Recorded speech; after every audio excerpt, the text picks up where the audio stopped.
Okay, so I went back and I looked and I've been kicking around different ideas. I looked at whiteboard.chat. I was looking at another one, Nearpod, adding them in. I just looked at a bunch of different ones and I really do think that Cami is the better way to go. It's just a little shift in the workflow because we do not have that upgraded version.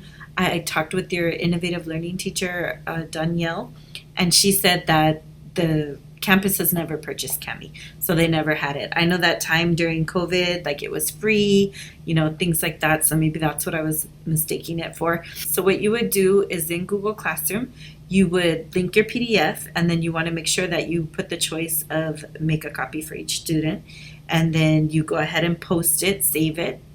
I'm just going to save it on here. And then for your students, what will happen is when they go into the assignment, they'll click here.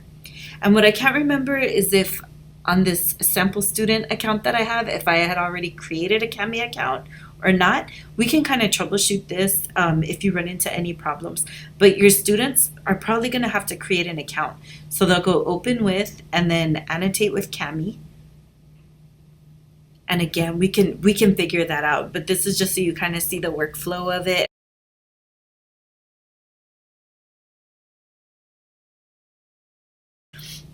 There's a couple of different ways they could do this. They could export it. They could share the link with you in Google Classroom. I think the easiest one to do is save changes to Drive. So they'll click on that. Anytime they make any other changes to it, they need to make sure that they go back and they do this. So it'll update it. Now, the turn in icon is here. We cannot use it because we're on the basic account. So all they have to do is when they go back over here to the assignment, they will click turn in here and they're going to turn it in. So then you as the teacher, let me bring that up. I'll go back, go to student work.